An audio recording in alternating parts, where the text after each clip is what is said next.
Hello ವಿದ್ಯಾರ್ಥಿಗಳೇ, ಇನ್ನೇನು ಕೆಲವೇ ದಿನಗಳಲ್ಲಿ SSLC ಪರೀಕ್ಷೆಯನ್ನು ಬರಿತಾ ಇದ್ದೀರಿ. ತಾವೆಲ್ಲ ಚೆನ್ನಾಗಿ ಪ್ರಿಪೇರ್ ಮಾಡ್ತಾ ಇದ್ದೀರಿ.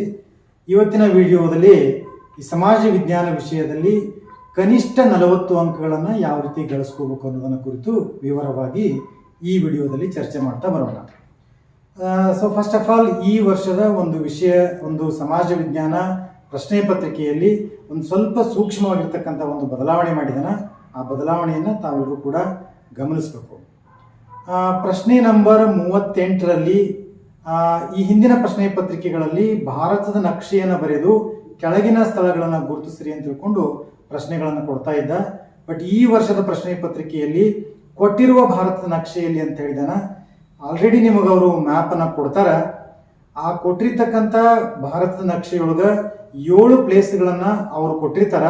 ಯಾವುದಾದ್ರೂ 5 ಪ್ಲೇಸ್ಗಳನ್ನು ನೀವು ಅಲ್ಲಿ ಭಾರತದ ನಕ್ಷೆಯಲ್ಲಿ ಗುರುತಿಸ್ಬೇಕು. ಆ ಕೊಟ್ಟಿರ್ತಕ್ಕಂಥ ಭಾರತದ ನಕ್ಷೆಯಲ್ಲಿ ಗುರುತಿಸ್ತಕ್ಕಂಥ ಸ್ಥಳಗಳನ್ನು ಈ ಭೂಗೋಳಶಾಸ್ತ್ರದ 4 ಪಾಠಗಳಲ್ಲಿ ಬರ್ತಕ್ಕಂಥ ಪ್ರಮುಖ ಸ್ಥಳಗಳಾಗಿರ್ತವೆ. ಆ ಪಾಠಗಳ ಹೆಸರು ಯಾವುದಪ್ಪ ಅಂತಂದ್ರೆ, ಮೊದಲನೇದು ಭಾರತದ ಸ್ಥಾನ ಮತ್ತು ವಿಸ್ತೀರ್ಣ. ಈ ಒಂದು ಪಾಠದಲ್ಲಿ ಕರ್ಕಾಟಕ ಸಂಕ್ರಾಂತಿ ವೃತ್ತ ಆಗಿರ್ಬೋದು, ಅಲಹಾಬಾದ್ ರೇಖೆ ಆಗಿರ್ಬೋದು, ಆಮೇಲೆ ಕೊಂಕಣ ತೀರ ಆಗಿರ್ಬೋದು, ಈ ಪ್ಲೇಸ್ಗಳನ್ನು ನೀವು ನೋಡ್ಬೇಕಾಗ್ತೈತಿ. ಸೊ ಇಲ್ಲಿ ಏನು ಬರ್ತದಪ್ಪ ಅಂತಂದ್ರೆ, ಇದಕ್ಕೆ ಗುಜರಾತ್ ತೀರ ಅಂತ ಕರೀತಾರೆ. ಸೊ ಇದ ನಂತರ ಏನಪ್ಪಾ ಅಂತಂದ್ರೆ ಕೊಂಕಣ ತೀರ ಅಂತ ಕರೀತಾರೆ, ಕೆನರಾ ತೀರ ಅಂತ ಕರೀತಾರೆ, ಮಲಬಾರ್ ತೀರ ಅಂತ ಕರೀತಾರೆ. ಸೊ ಈ ರೀತಿಯಾಗಿರ್ತಕ್ಕಂಥ ನಿಮ್ಮ ಮ್ಯಾಪ್ ಒಳಗೆ, ಟೆಕ್ಸ್ಟ್ ಬುಕ್ ಅಲ್ಲಿ ಮ್ಯಾಪ್ ಒಳಗೆ ಎಲ್ಲ ಒಂದು ಭಾರತದ ನಕ್ಷೆಯ ಒಂದು ಪ್ಲೇಸ್ಗಳನ್ನು ಎಲ್ಲ ಕೊಟ್ಟಿದ್ದಾನ. ಆ ಕೊಟ್ಟಿರ್ತಕ್ಕಂಥ ಪ್ಲೇಸ್ಗಳನ್ನು ನೀವು ಸೂಕ್ಷ್ಮವಾಗಿ ಸ್ವಲ್ಪ ಅಬ್ಸರ್ವ್ ಮಾಡಬೇಕು. ಆನಂತರ ಭಾರತದ ಸಾರಿಗೆ ಸಂಪರ್ಕ. ಈ ಸಾರಿಗೆ ಸಂಪರ್ಕದೊಳಗೆ ಬಂದರುಗಳಾಗಿರ್ಬೋದು, ಅಂತಾರಾಷ್ಟ್ರೀಯ ವಿಮಾನ ನಿಲ್ದಾಣಗಳಾಗಿರ್ಬೋದು, ಅವುಗಳನ್ನು ಸ್ವಲ್ಪ ಸೂಕ್ಷ್ಮವಾಗಿ ನೀವು ಅಬ್ಸರ್ವ್ ಮಾಡಬೇಕು. ಅನಂತರ ಭಾರತದ ನದಿ ಕಣಿವೆ ಯೋಜನೆಗಳು, ಅನಂತರ ಖನಿಜ ಸಂಪನ್ಮೂಲಗಳು ಮತ್ತು ಕೈಗಾರಿಕೆಗಳು. ಈ 4 ಪಾಠದಲ್ಲಿ ಬರತಕ್ಕಂಥ ಪ್ಲೇಸ್ಗಳನ್ನು, ಅದರ ಜೊತೆಗೆ ಟೆಕ್ಸ್ಟ್ ಬುಕ್ಕಲ್ಲಿ ಮ್ಯಾಪನ್ನು ಕೊಟ್ಟಿದ್ದಾನೆ. ಅವುಗಳನ್ನು ಸ್ವಲ್ಪ ನೋಡಿಕೊಂಡ್ರೆ ನಿಮ್ಗೆ ಮ್ಯಾಪಲ್ಲಿ ಸಿಗ್ತಕ್ಕಂಥ 5 ಪ್ರಶ್ನೆಗಳನ್ನು ನೀವೇನು ಮಾಡ್ಬೋದು, ಅನಾಯಾಸವಾಗಿ ಇವುಗಳನ್ನು ಪಡ್ಕೋಬೋದು. ಇನ್ನು ಈ ಒಂದು ಪರೀಕ್ಷೆಯಲ್ಲಿ ಪಾಸ್ ಆಗಬೇಕಾಗಿತ್ತು ಅಂದ್ರೆ ಬಹಳ ಈಜಿ ಐತಿ. ಸೋಷಿಯಲ್ ಸೈನ್ಸ್ ಬಹಳ ಸಬ್ಜೆಕ್ಟ್ ಈಜಿ ಐತಿ. ಅದನ್ನು ಸ್ವಲ್ಪ ನೀವು ಗಮನಿಸಬೇಕು. ಇಲ್ಲಿ ಏನು ಮಾಡಿದೇವಪ್ಪ ಅಂತಂದ್ರೆ, ನಾವು ಹಳೆ ಪ್ರಶ್ನೆ ಪತ್ರಿಕೆಗಳನ್ನು ಸುಮಾರು 5 ರಿಂದ 6 ವರ್ಷದ ಹಳೆ ಪ್ರಶ್ನೆ ಪತ್ರಿಕೆಗಳನ್ನು ತೆಗೆದು ನೋಡ್ಬೇಕ್ರೆ ಯಾವುದು ಪದೇ ರಿಪೀಟೆಡ್ ಆಗಿದಾವ, ಆ ರಿಪೀಟೆಡ್ ಪ್ರಶ್ನೆಗಳನ್ನು ಸುಮಾರು ನಾವು 25 ಪ್ರಶ್ನೆಗಳನ್ನು ನಾವು ಸೆಲೆಕ್ಟ್ ಮಾಡಿದ್ವಿ.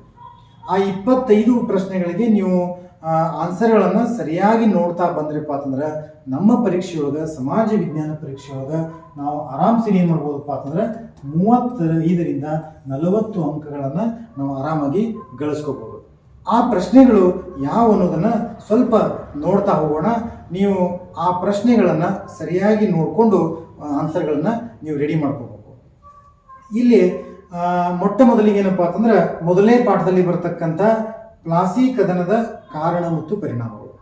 ಸೊ ಹಳೆಯ ಪ್ರಶ್ನೆ ಪತ್ರಿಕೆ ಅಂತ ತೆಗೆದು ನೋಡಿದ್ರೆ ಸುಮಾರು 1 ವರ್ಷ ಆದ ನಂತರ ಅಲ್ಟರ್ನೇಟ್ ಇದ್ರೊಳಗೆ ಏನಾಗಿದೆಪ್ಪ ಅಂತಂದ್ರೆ ಪದೇ ರಿಪೀಟೆಡ್ ಆಗಿರ್ತಕ್ಕಂಥ ಪ್ರಶ್ನೆ ಇದು, ಪ್ಲಾಸಿ ಕದನದ ಕಾರಣ ಮತ್ತು ಪರಿಣಾಮಗಳು. ಅದೇ ಪಾಠದೊಳಗೆ ಬರತಕ್ಕಂಥ ಇನ್ನೊಂದು ಪ್ರಶ್ನೆ ಯಾವುದಪ್ಪ ಅಂತಂದ್ರೆ ಬಕ್ಸಾರ್ ಕದನದ ಪರಿಣಾಮಗಳು. ಸೊ ಈ ರೀತಿ ಈ ಪಾಠದಲ್ಲಿ 2 ಪ್ರಶ್ನೆಗಳನ್ನು ನೀವು ಕರೆಕ್ಟಾಗಿ ಅಬ್ಸರ್ವ್ ಮಾಡಿದ್ರಪ್ಪ ಅಂತಂದ್ರೆ ನಿಮಗೆ ಇಲ್ಲಿ ಹೆಚ್ಚಿನ ಅಂಕಗಳನ್ನು ನೀವು ಗಳಿಸ್ಕೋಬಹುದು. ಆಮೇಲೆ ಪಾಸ್ ಆಗ್ಬೇಕನ್ನೋರು ಜಸ್ಟ್ 35 ಇಂದ 40 ಅಂಕಗಳನ್ನ ಗಳಿಸ್ಕೋಬೇಕನ್ನೋರು ಪ್ರಶ್ನೆ ಪತ್ರಿಕೆಯಲ್ಲಿರ್ತಕ್ಕಂಥ 3 ಅಂಕ ಅಥವಾ 4 ಅಂಕದ ಪ್ರಶ್ನೆಗಳನ್ನು ನೀವು ಹೆಚ್ಚು ನೋಡ್ಕೊಳ್ಬೇಕು. ಇನ್ನೊಂದು ಪ್ರಮುಖವಾಗಿರ್ತಕ್ಕಂಥ ಭಾರಿ ಮಹತ್ವಪೂರ್ಣವಾಗಿರ್ತಕ್ಕಂಥ ಪ್ರಶ್ನೆ ಯಾವುದಪ್ಪ ಅಂತಂದ್ರೆ, ಪದೇ ರಿಪೀಟೆಡ್ ಆಗಿರ್ತಕ್ಕಂಥ ಪ್ರಶ್ನೆ, ಸಹಾಯಕ ಸೈನ್ಯ ಪದ್ಧತಿಯ ನಿಬಂಧನೆಗಳು. ಈ ಸಹಾಯಕ ಸೈನ್ಯ ಪದ್ಧತಿಯನ್ನು ಲಾರ್ಡ್ ವೆಲ್ಲೆಸ್ಲಿ ಜಾರಿಗೆ ತೆಗೆದುಕೊಂಡು ಬಂದ. ಇದರ ಕಂಡೀಷನ್ಸ್ ಏನೇನಿದ್ದು ಅನ್ನೋದನ್ನ ನೀವು ಪಾಯಿಂಟ್ ರೂಪದಲ್ಲಿ ಒಂದು 4 ರಿಂದ 5 ಪಾಯಿಂಟ್ಗಳನ್ನು ನೀವು ನೋಡ್ಕೋಬೇಕು. ಯಾಕಂದ್ರೆ ಒಂದು ಸೈನ್ಯವನ್ನ ದೇಶೀಯ ರಾಜನಲ್ಲಿ ಇಡಬೇಕು, ಆ ಸೈನ್ಯದ ಖರ್ಚು ವೆಚ್ಚಗಳನ್ನ ಆ ದೇಶೀಯ ರಾಜ ನೋಡ್ಕೊಳ್ಬೇಕು ಅಂತ ಈ ರೀತಿ ಪಾಯಿಂಟ್ಗಳನ್ನ ನೀವು ಬರೀಬೇಕು. ಅನಂತರ ಇನ್ನೊಂದು ಮಹತ್ವಪೂರ್ಣವಾಗಿರ್ತಕ್ಕಂಥ ಪ್ರಶ್ನೆ, ಬ್ರಿಟಿಷ್ ಶಿಕ್ಷಣದ ಪರಿಣಾಮಗಳು. ಏನು ಬ್ರಿಟಿಷರು ನಮ್ಮ ದೇಶದಲ್ಲಿ ಆಳ್ವಿಕೆ ಮಾಡಿದ್ರಲ್ಲ, ಆ ಆಳ್ವಿಕೆ ಮಾಡಿ ಇಂಗ್ಲಿಷ್ ಶಿಕ್ಷಣವನ್ನು ಜಾರಿ ತೆಗೆದುಕೊಂಡು ಬಂದರು. ಆ ಇಂಗ್ಲಿಷ್ ಶಿಕ್ಷಣದಿಂದ ಭಾರತದ ಮೇಲೆ ಏನೇನು ಪರಿಣಾಮಗಳಾಯಿತು ಅನ್ನೋದನ್ನ ಭಾಳ ಇಂಪಾರ್ಟೆಂಟ್ ಆಗಿರ್ತಕ್ಕಂಥ ಪ್ರಶ್ನೆ, ಇದನ್ನು ನೀವು ನೋಡ್ಕೊಳ್ಬೇಕು. ಆನಂತರ ಬ್ರಿಟಿಷರು ಭಾರತದಲ್ಲಿ ಅನೇಕ ಕಂದಾಯ ನೀತಿಗಳ ಜಾರಿಗೆ ತೆಗೆದುಕೊಂಡು ಬಂದರು. ಎಕ್ಸಾಂಪಲ್ ರೈತವಾರಿ ಪದ್ಧತಿ ಆಗಿರ್ಬೋದು, ಜಮೀನ್ದಾರಿ ಪದ್ಧತಿ ಆಗಿರ್ಬೋದು, ಆಮೇಲೆ ಮಹಲ್ವಾರಿ ಪದ್ಧತಿಗಾಗಿರ್ಬೋದು.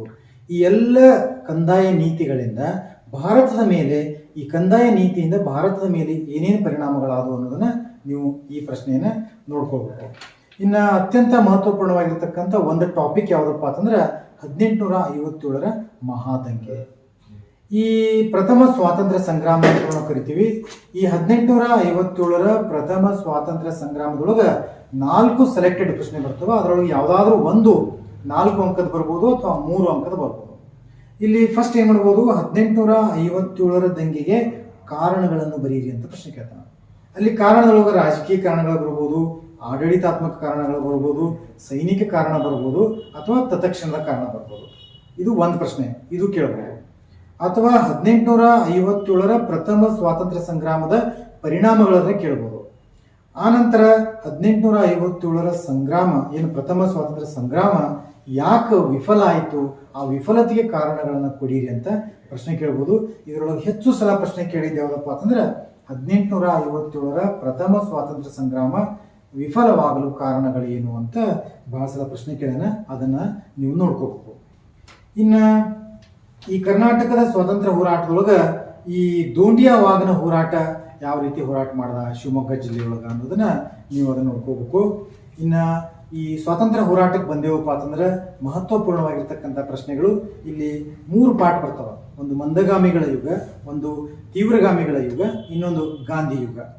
ಅದರ ಜೊತೆಗೆ ಇನ್ನೊಂದು ಬರ್ತೈತೆಪ್ಪ ಅಂದ್ರೆ ಕ್ರಾಂತಿಕಾರಿಗಳ ಯುಗ ಅಂತ ಬರ್ತೈತಿ. ಈ ಮಂದಗಾಮಿಗಳ ಯುಗದೊಳಗೆ ಬರ್ತಕ್ಕಂಥ ಪ್ರಶ್ನೆ ಯಾವುದಪ್ಪ ಅಂತಂದ್ರೆ ಸ್ವಾತಂತ್ರ್ಯ ಹೋರಾಟದಲ್ಲಿ ಮಂದಗಾಮಿಗಳ ಪಾತ್ರವನ್ನು ವಿವರಿಸಿರಿ ಅಂತ ಪ್ರಶ್ನೆ ಕೇಳ್ತಾನೆ. ಅಥವಾ ಮಂದಗಾಮಿಗಳು ಯಾವ ರೀತಿ ಬೇಡಿಕೆಗಳನ್ನು ಇಟ್ಟರು ಅಂತ 2ರಲ್ಲಿ ಒಂದು ಪ್ರಶ್ನೆ ಗ್ಯಾರಂಟಿ ಬರ್ಬೋದು. ಅದನ್ನು ಸ್ವಲ್ಪ ನೀವು ನೋಡ್ಕೋಬೇಕು. ಇನ್ನು ತೀವ್ರಗಾಮಿಗಳಲ್ಲಿ ಬಂದೇವಪ್ಪ ಅಂತಂದ್ರೆ ಲಾಲ್, ಬಾಲ್, ಪಾಲ್ ಈ 3 ಜನ ತೀವ್ರಗಾಮಿಗಳಲ್ಲಿ ಪ್ರಮುಖವಾಗಿರ್ತಕ್ಕಂಥ ಪಾತ್ರವನ್ನು ವಹಿಸ್ಕೊಂಡಿದ್ದಾರೆ. ಇವರು ಸ್ವಾತಂತ್ರ್ಯ ಹೋರಾಟದಲ್ಲಿ ಯಾವ ರೀತಿ ಪಾತ್ರವನ್ನು ವಹಿಸಿದ್ರು ಅಂತ ಪ್ರಶ್ನೆ ಕೇಳ್ತಾನೆ. ಇನ್ನು ಇಲ್ಲಿ ಬರ್ತಕ್ಕಂಥದ್ದು ಏನಪ್ಪಾ ಅಂದ್ರೆ ಸ್ವಾತಂತ್ರ್ಯ ಹೋರಾಟದಲ್ಲಿ ಬಾಲ ಗಂಗಾಧರ ತಿಲಕರ ಪಾತ್ರವನ್ನು ಬರೆಯಿರಿ. ಸೊ ಬಾಲ ಗಂಗಾಧರ ತಿಲಕರ ಪಾತ್ರವನ್ನ ಕೇಳಿದಪ್ಪ ಅಂತಂದ್ರೆ ಯಾವ ರೀತಿ ಬರೀಬೇಕು, ಒಂದು ಎಕ್ಸಾಂಪಲ್ ಹೇಳ್ತೀನಿ. ಬಾಲ ಗಂಗಾಧರ ತಿಲಕರ ಪಾತ್ರ ಅಂತ ಹೆಡ್ಡಿಂಗ್ ಬರೆದು ಫಸ್ಟ್ ಪಾಯಿಂಟ್ ಏನು ಬರೀಬೇಕಪ್ಪ ಅಂತಂದ್ರೆ ಇವರು ಸ್ವರಾಜ್ಯವೇ ನನ್ನ ಜನ್ಮಸಿದ್ಧ ಹಕ್ಕು, ಅದನ್ನು ನಾನು ಪಡೆದೇ ತೀರುತ್ತೇನೆ ಅಂತ ಇದನ್ನ ಹೇಳೋದು, ಈ ವಾಕ್ಯವನ್ನ ಹೇಳಿದ್ರು. ಆ ನಂತರ ಇವರು 2 ಪ್ರಮುಖವಾಗಿರ್ತಕ್ಕಂಥ ಪತ್ರಿಕೆಗಳನ್ನ ಹೊರಡಿಸಿದ್ರು. ಒಂದು ಮರಾಠ, ಇನ್ನೊಂದು ಯಾವುದಪ್ಪ ಅಂತಂದ್ರೆ ಕೇಸರಿ ಪತ್ರಿಕೆಗಳನ್ನ ಹೊರಡಿಸಿ ಜನರಲ್ಲಿ ಒಂದು ಸ್ವಾತಂತ್ರ್ಯದ ಒಂದು ಮನೋಭಾವವನ್ನು ಹುಟ್ಟಿಸುವ ಸಲುವಾಗಿ ಅನೇಕ ಲೇಖನಗಳನ್ನು ಬರೆದರು. ಜನರನ್ನ ಒಟ್ಟುಗೂಡಿಸುವ ಸಲುವಾಗಿ ಹಬ್ಬಗಳನ್ನು ಆಚರಣೆ ಮಾಡಕ್ಕೆ ಸ್ಟಾರ್ಟ್ ಮಾಡಿದ್ರು. ಶಿವಾಜಿ, ದುರ್ಗಾ, ಗಣೇಶ ಉತ್ಸವಗಳನ್ನ ಪ್ರಾರಂಭ ಮಾಡಿದ್ರು. ಈ ರೀತಿಯಾಗಿರ್ತಕ್ಕಂಥ ಪಾಯಿಂಟ್ಗಳನ್ನು ನೀವು ಬರ್ಕೊತ ಹೋಗ್ಬೋದು. ಇನ್ನು ಸುಭಾಷ್ ಚಂದ್ರ ಬೋಸ್ ಅವರ ಪಾತ್ರವನ್ನು ಬರೀರಿ ಅಂತ ಪ್ರಶ್ನೆ ಕೇಳ್ತಾನೆ. ಆನಂತರ ಈ ಅಂಬೇಡ್ಕರ್, ಡಾಕ್ಟರ್ BR ಅಂಬೇಡ್ಕರ್ ಅವರು ಯಾವ ರೀತಿ ಪಾತ್ರವನ್ನು ವಹಿಸ್ಕೊಂಡ್ರು ಅನ್ನೋದನ್ನ ನೀವಿಲ್ಲಿ ಬರೀಬಹುದು. ಇನ್ನು ಅತ್ಯಂತ ಪ್ರಮುಖವಾಗಿರ್ತಕ್ಕಂಥ ಇನ್ನೊಂದು ಚಾಪ್ಟರ್ ಈ ಇತಿಹಾಸ ವಿಷಯದಲ್ಲಿ ಯಾವುದಪ್ಪ ಅಂತಂದ್ರೆ ಸಾಮಾಜಿಕ ಸುಧಾರಣೆಗಳ ಬೋಧನೆಗಳು. ಎಕ್ಸಾಂಪಲ್ ರಾಜಾರಾಮ್ ಮೋಹನ್ ರಾಯ್ ಆಗಿರ್ಬೋದು, ದಯಾನಂದ ಸರಸ್ವತಿ ಅವರಾಗಿರ್ಬೋದು, ಆಮೇಲೆ ಅನಿ ಬೆಸೆಂಟ್ ಅವರಾಗಿರ್ಬೋದು. ಈ ಎಲ್ಲರೂ ಕೂಡ ಸಮಾಜ ಸುಧಾರಕರ ಯಾವುದೇ ಪ್ರಶ್ನೆ ಕೇಳಿ ಕೆಲವೊಂದಿಷ್ಟು ಕಾಮನ್ ಬುಲೆಟ್ ಪಾಯಿಂಟ್ಸ್ ಅದಾವೆ. ಆ ಕಾಮನ್ ಬುಲೆಟ್ ಪಾಯಿಂಟ್ಸ್ಗಳನ್ನು ನೀವು ಬರೆದ್ರಪ್ಪ ಅಂತಂದ್ರೆ ನೀವು ಯಾರು ಕೇಳಿದ್ರು ಕೂಡ ಅವೇ ಪಾಯಿಂಟ್ಸ್ಗಳನ್ನು ಬರೆದ್ರು ಕೂಡ ನಿಮ್ಗೆ ಮಾರ್ಕ್ಸ್ ಸಿಗ್ತೈತಿ. ಎಕ್ಸಾಂಪಲ್ ಏನಪ್ಪ ಅಂದ್ರೆ ವಿಧವಾ ಪುನರ್ವಿವಾಹಕ್ಕೆ ಅವಕಾಶವನ್ನು ಮಾಡಿಕೊಟ್ರು, ಅಥವಾ ಮೂರ್ತಿ ಪೂಜೆಯನ್ನು ಖಂಡನೆ ಮಾಡೋರು. ಈ ರೀತಿಯಾಗಿರ್ತಕ್ಕಂಥ ಕೆಲವೊಂದಿಷ್ಟು ಪಾಯಿಂಟ್ಸ್ಗಳನ್ನ ಹಾಕಿ ಒಂದು 4-5 ಪಾಯಿಂಟ್ಗಳನ್ನ ಮಾಡಿದ್ರಪ್ಪ ಅಂತಂದ್ರೆ ಯಾವ್ದು ಬೇಕಾದ ಕೇಳಿದ್ರು ಕೂಡ ಅವೇ ಪಾಯಿಂಟ್ಸ್ ಹಾಕಿದ್ರು ಕೂಡ ನೀವು ಅಲ್ಲಿ ಆರಾಮಾಗಿ ಮಾರ್ಕ್ಸ್ಗಳನ್ನು ತೆಗೆದುಕೊಳ್ಬೋದು. ಇನ್ನು ಈ ವರ್ಷ ರಾಜ್ಯಶಾಸ್ತ್ರದಲ್ಲಿ ಒಂದು ಹೊಸ ಚಾಪ್ಟರ್ ಆ್ಯಡ್ ಮಾಡಿದ್ದಾನೆ. ಅದು ಯಾವುದಪ್ಪ ಅಂತಂದ್ರೆ ಈಗಾಗಲೇ 8ನೇ ತರಗತಿ ಒಳಗಿತ್ತು. ಸಾರ್ವಜನಿಕ ಆಡಳಿತದ ಪ್ರಾಮುಖ್ಯತೆಯನ್ನು ಬರೀರಿ ಅಂತ ಇಲ್ಲಿ ಪ್ರಶ್ನೆ ಕೇಳ್ತಾನೆ. ಅದನ್ನು ಕೂಡ ಸ್ವಲ್ಪ ನೀವು ನೋಡ್ಕೋಬಹುದು. ಇನ್ನು ಕಾಮನ್ ಆಗಿ ಸಮಾಜದೊಳಗೆ ಮಹಿಳೆಯರ ಸ್ಥಾನಮಾನ ಸ್ವಲ್ಪ ಕುಗ್ಗೈತಿ. ಆ ಮಹಿಳೆಯರ ಸ್ಥಾನಮಾನವನ್ನು ಹೆಚ್ಚು ಮಾಡುವ ಸಲುವಾಗಿ ಯಾವ ಕ್ರಮಗಳನ್ನು ತೆಗೆದುಕೊಳ್ಬೇಕು ಅನ್ನೋದನ್ನ ಕುರಿತು ನೀವು ಅಲ್ಲಿ ನೋಡ್ಕೊಳ್ಬೇಕು. ಆನಂತರ ಈ ಇಡೀ ದೇಶದ ಶಾಂತಿಗೆ ಮಾರಕವಾಗಿರ್ತಕ್ಕಂಥ ಕೋಮುವಾದ ಅಂದರೆ ಧರ್ಮಗಳ ನಡಬರಕ್ಕೆ ಏನು ಜಗಳ ಆಕೈತಿ, ಆ ಜಗಳ ಆಗೋದ್ರಿಂದ ನಮ್ಮ ದೇಶದ ಶಾಂತಿ ಯಾವ ರೀತಿ ಹಾಳಾಕೈತಿ. ಆ ಕೋಮುವಾದ ದೇಶದ ಐಕ್ಯತೆಗೆ ಮಾರಕವಾಗುತ್ತದೆ ಹೇಗೆ ಅಂತ ಪ್ರಶ್ನೆ ಕೇಳ್ತಾನೆ. ಅದನ್ನು ನೀವು ನೋಡ್ಕೋಬೇಕು. ಆನಂತರ ಸುಮಾರು ಇಲ್ಲಿ ನಮ್ಮ ಸೋಷಿಯಲ್ ಸೈನ್ಸ್ ಒಳಗೆ 33 ಚಾಪ್ಟರ್ ಬರ್ತವೆ. ಆ ಎಲ್ಲ ಚಾಪ್ಟರ್ ಒಳಗೆ ಸೆಲೆಕ್ಟೆಡ್ 25 ಪ್ರಶ್ನೆಗಳು ನೀವು ಮಾಡಿದ್ರಪ್ಪ ಅಂತಂದ್ರೆ ಆರಾಮ್ಸರಿ ನೀವು ಪಾಸ್ ಆಗ್ಬೋದು. ಇನ್ನೊಂದು ಪ್ರಶ್ನೆ ಯಾವುದಪ್ಪ ಅಂತಂದ್ರೆ ಈ ವಿಶ್ವಸಂಸ್ಥೆಯ ಉದ್ದೇಶಗಳನ್ನು ಬರೆಯಿರಿ, ವಿಶ್ವಸಂಸ್ಥೆಯ ಧ್ಯೇಯೋದ್ದೇಶಗಳನ್ನು ಬರೆಯಿರಿ. ಅಂದ್ರೆ ಅಂತಾರಾಷ್ಟ್ರೀಯ ಶಾಂತಿಯನ್ನು ಕಾಪಾಡ್ಕೋಬೇಕು, ಅಂತಾರಾಷ್ಟ್ರೀಯ ಭದ್ರತೆಯನ್ನು ಕಾಪಾಡ್ಕೊಳ್ತಕ್ಕಂಥ ವ್ಯವಸ್ಥೆ ಸಲುವಾಗಿ ಇದನ್ನು ಜಾರಿ ತೆಗೆದುಕೊಂಡು ಬಂದೀವಿ. ಇದನ್ನು ನೀವು ನೋಡ್ಕೋಬೇಕು. ಇನ್ನು ಪದೇ ಪದೇ ರಿಪೀಟ್ ಆಗಿರ್ತಕ್ಕಂಥ ಇನ್ನೊಂದು ಪ್ರಮುಖ ಪ್ರಶ್ನೆ ಏನಪ್ಪಾ ಅಂತಂದ್ರೆ ಈ ಅಸ್ಪೃಶ್ಯತೆಯ ನಿವಾರಣೆಗೆ ಶಾಸನೀಯ ಕಾರ್ಯಗಳನ್ನು ಯಾವ್ಯಾವ ತೆಗೆದುಕೊಂಡಿದ್ದಾರೆ, ಕ್ರಮಗಳನ್ನು ತೆಗೆದುಕೊಂಡಾರ. ಈ ಅಸ್ಪೃಶ್ಯತೆ ನಿವಾರಣೆಗೆ ನಮ್ಮ ಇಡೀ ಸಂವಿಧಾನದೊಳಗಿರ್ಬೋದು, ನಮ್ಮ ಸರ್ಕಾರ ಆಗಿರ್ಬೋದು ಯಾವ ರೀತಿ ಕ್ರಮಗಳನ್ನು ಕೈಗೊಂಡೈತಿ ಅನ್ನೋದನ್ನ ನಾವಲ್ಲಿ ಕೆಲವೊಂದಿಷ್ಟು ಪಾಯಿಂಟ್ಸ್ಗಳನ್ನು ನೋಡ್ಬೋದು. ಇನ್ನು ಸಂಘಟಿತ ಕಾರ್ಮಿಕರು ಮತ್ತು ಅಸಂಘಟಿತ ಕಾರ್ಮಿಕರು. ಸಂಘಟಿತ ಅಂದರೆ ಒಂದು ಕಾನೂನುಬದ್ಧವಾಗಿ ಒಳಪಟ್ಟಿರ್ತಕ್ಕಂಥ ಕಾರ್ಮಿಕರು, ಅವರಿಗೆ ಸಂಘಟಿತ ಕಾರ್ಮಿಕರು ಅಂತ ಕರೀತಾರೆ. ಇನ್ನು ಅಸಂಘಟಿತ ಕಾರ್ಮಿಕರಿಗೆ ಯಾವುದೇ ರೀತಿಯಾದ ಕಾನೂನುಬದ್ಧವಾಗಿರ್ತಕ್ಕಂಥ ಕಾರ್ಮಿಕರು ಇರುವುದಿಲ್ಲ. ಅವರು ಈ ಎಕ್ಸಾಂಪಲ್ ಬೀದಿ ಬದಿ ವ್ಯಾಪಾರಿಗಳು, ತಲೆಹೊರೆ ವ್ಯಾಪಾರಿಗಳು ಎಲ್ಲ ಅಸಂಘಟಿತ ಕಾರ್ಮಿಕರು. ಈ ಅಸಂಘಟಿತ ಕಾರ್ಮಿಕರಿಗೆ ಮತ್ತು ಸಂಘಟಿತ ಕಾರ್ಮಿಕರಿಗೆ ನಡುವಿನ ವ್ಯತ್ಯಾಸಗಳನ್ನು ಬರೀರಿ ಅಂತ ಪ್ರಶ್ನೆ ಕೇಳ್ತಾನೆ. ಅಥವಾ ಈ ಪ್ರಶ್ನೆ ಬರಲಿಲ್ಲ ಅಂದರೆ ಇನ್ನೊಂದು ಪ್ರಶ್ನೆ ಕೇಳ್ಬೋದು. ಏನು ಕೇಳ್ಬೋದು? ಅಸಂಘಟಿತ ಕಾರ್ಮಿಕರ ಸಮಸ್ಯೆಗಳನ್ನು ತಿಳಿಸಿರಿ ಅಂತ ಪ್ರಶ್ನೆ ಕೇಳ್ತಾನೆ. ಅದನ್ನು ಕೂಡ ನೀವು ಬರೀಬಹುದು.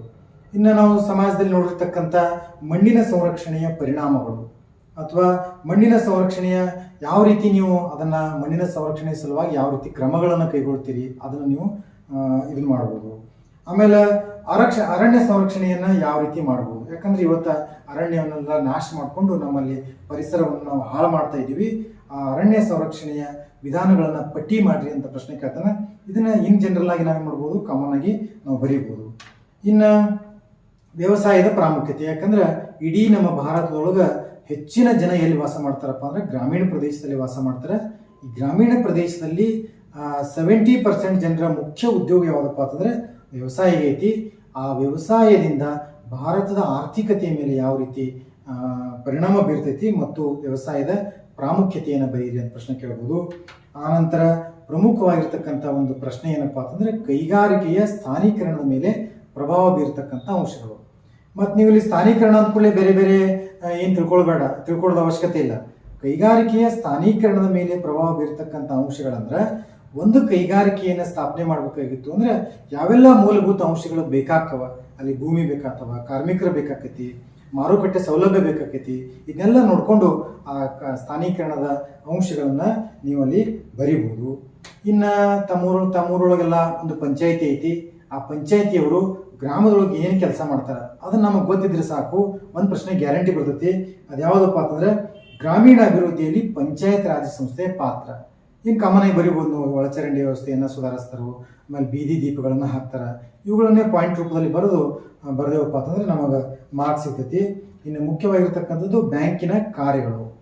ಬ್ಯಾಂಕ್ ಹೋದ ಕೂಡಲೇ ಬ್ಯಾಂಕ್ನವ್ರು ಏನು ಕೆಲಸ ಮಾಡ್ತಾರೆ, ಅವರು ಅದರಿಂದ ನಮ್ಗೆ ಏನು ಉಪಯೋಗಗಳದಾವ, ಆ ಎಲ್ಲ ಬ್ಯಾಂಕಿನ ಕಾರ್ಯಗಳನ್ನು ಒಂದು 5-6 ಪಾಯಿಂಟ್ ನೀವು ಬರೆದ್ರಪ್ಪ ಅಂತಂದ್ರೆ ಇಲ್ಲಿ ನಾವು ಹೆಚ್ಚಿನ ಮಾರ್ಕ್ಸ್ಗಳನ್ನು ತೆಗೆದುಕೊಳ್ಬೋದು. ಇನ್ನು ಪ್ರಮುಖವಾಗಿರ್ತಕ್ಕಂಥದ್ದು ಇನ್ನೊಂದು ಪ್ರಶ್ನೆ ಯಾವುದಪ್ಪ ಅಂತಂದ್ರೆ ಉದ್ಯಮಗಾರಿಕೆಯ ಗುಣಲಕ್ಷಣಗಳು. ಏನೊಂದು ಬಿಸ್ನೆಸ್ ಸ್ಟಾರ್ಟ್ ಮಾಡಿರ್ತಾರೆ, ದೊಡ್ಡ ಕಂಪ್ನಿ ಸ್ಟಾರ್ಟ್ ಮಾಡಿರ್ತಾರಲ್ಲ ಅವರಿಗೆ ಉದ್ಯಮಗಾರರು ಅಂತ ಕರಿತೀವಿ. ಅವರ ಲಕ್ಷಣಗಳು ಯಾವ ರೀತಿ ಇರ್ತವೆ ಅನ್ನೋದನ್ನ ನೀವು ಅಲ್ಲಿ ಬರೀಬೇಕು. ಇನ್ನು ಕೊನೆಯ ಪಾಠದಲ್ಲಿ ಇಡೀ ನಮ್ಮ ಸಮಾಜ ವಿಜ್ಞಾನದ 33ನೇ ಪಾಠ ಯಾವುದಪ್ಪ ಅಂತಂದ್ರೆ ಗ್ರಾಹಕ ಸಂರಕ್ಷಣಾ ಕಾಯ್ದೆಯ ಉದ್ದೇಶಗಳು. ಈಗೇನು ನಾವು ಮಾರ್ಕೆಟ್ ಒಳಗೆ ಏನೋ ಒಂದು ವಸ್ತು ತೆಗೆದುಕೊಳ್ತೀವಿ, ಅದರಿಂದ ಮೋಸ ಆಕೈತಿ. ಆ ಮೋಸವನ್ನು ತಡೆಗಟ್ಟು ಸಲುವಾಗಿ ನಮ್ಮ ಸರ್ಕಾರ ಏನು ಮಾಡ್ತಪ್ಪ ಅಂದರೆ ಒಂದು ಗ್ರಾಹಕ ಸಂರಕ್ಷಣಾ ಕಾಯ್ದೆ ಅಂತ ಹೊರಡಿಸಿದ್ರು. ಅದ್ರ ಉದ್ದೇಶಗಳು ಏನು ಅಂತ ಪ್ರಶ್ನೆ ಕೇಳ್ಬೋದು. ಇವೆಲ್ಲ ಒಂದು 25 ಪ್ರಶ್ನೆಗಳು ಹೆಂಗಪ್ಪ ಅಂತಂದ್ರೆ ಸೆಲೆಕ್ಟೆಡ್ ಆಗಿರ್ತಕ್ಕಂಥ ಪ್ರಶ್ನೆಗಳು. ಇವುಗಳನ್ನು ನೀಟಾಗಿ ಒಂದು ನೋಟ್ಬುಕ್ ತೊಗೊಂಡು ಸುಮಾರು 4-5 ಪಾಯಿಂಟ್ಗಳನ್ನು ನೀವು ಬರೆದು 2 ದಿನದೊಳಗೆ ಇದನ್ನು ರಿಪೀಟ್ ಮಾಡಿದ್ರಪ್ಪ ಅಂತಂದ್ರೆ ನಿಮಗೆ ಏನಾಗೈತೆ ಅಂದ್ರೆ 35ರಿಂದ 40 ಪ್ರಶ್ನೆಗಳನ್ನು ಆರಾಮ್ಸರಿ ತೆಗೆದುಕೊಳ್ಬೋದು. ಅದರ ಜೊತೆಗೆ ಈ 5 ಅಂಕಗಳು ಏನಪ್ಪ ಅಂತಂದ್ರೆ ಮ್ಯಾಪಿನ ಪ್ರಶ್ನೆಗಳು. ಸೊ ಈ ರೀತಿ ನೀವು ನಿಮ್ಮ ಅಧ್ಯಯನವನ್ನು ಇನ್ನು ಉಳಿದಿರ್ತಕ್ಕಂಥ ಕೆಲವೇ ದಿನಗಳಲ್ಲಿ, ಬಹುಶಃ ಇನ್ನು 60 ದಿನಗಳಲ್ಲಿ ಈ ಒಂದು ಪರೀಕ್ಷೆ ಬರ್ತೈತಿ. ಈ ಒಂದು ಪರೀಕ್ಷೆಯೊಳಗೆ ನಾನು ಪಾಸ್ ಆಗಲೇಬೇಕು ಅನ್ನೋ ಒಂದು ವಿಚಾರ ಇತ್ತಪ್ಪ ಅಂತಂದ್ರೆ ಇಷ್ಟು ಪ್ರಶ್ನೆಗಳನ್ನು ನೀವು ಮಾಡಿದ್ರಪ್ಪ ಅಂತಂದ್ರೆ ನೀವು ಆರಾಮ್ಸರಿ ಪಾಸ್ ಆಗ್ಬೋದು. ನನ್ನ ಮಧ್ಯದಲ್ಲಿ ವಿಡಿಯೋನ ಪೌಸ್ ಮಾಡಿ ನಾ ಹೇಳಿರ್ತಕ್ಕಂಥ ಪ್ರಶ್ನೆಗಳನ್ನು ಒಂದು ನೋಟ್ಬುಕ್ದಲ್ಲಿ ಬರ್ಕೊಂಡು ಆನ್ಸರ್ಗಳನ್ನು ನೀವು ಮಾಡ್ಬೋದು. ನಿಮ್ಮ ಆನ್ಸರ್ಗಳು ನೀವು ಗ್ಯಾರಂಟಿ ಪಾಸ್ ಹಾಕಿರಿ. ಸೊ ಇಲ್ಲಿಯವರೆಗೆ ಈ ಸಮಾಜ ವಿಜ್ಞಾನದಲ್ಲಿ ಯಾವ ರೀತಿ ಪಾಸ್ ಆಗಬೇಕು ಅನ್ನೋದನ್ನು ಕುರಿತು ನನಗೆ ಮಾತನಾಡಲಿಕ್ಕೆ ಅವಕಾಶವನ್ನು ಮಾಡಿಕೊಟ್ಟಿರ್ತಕ್ಕಂಥ ನಮ್ಮ ಕಿತ್ತೂರು ತಾಲೂಕಿನ ಕ್ಷೇತ್ರ ಶಿಕ್ಷಣಾಧಿಕಾರಿಗಳು, ನಮ್ಮ ಎಲ್ಲ ಸಮಾಜ ವಿಜ್ಞಾನ ಶಿಕ್ಷಕರಿಗೆ ನಮಸ್ಕಾರಗಳನ್ನು ತಿಳಿಸ್ತಾ ನನ್ನ ಮಾತುಗಳಲ್ಲಿ ಮುಗಿಸ್ತೇನೆ. ನಮಸ್ಕಾರ.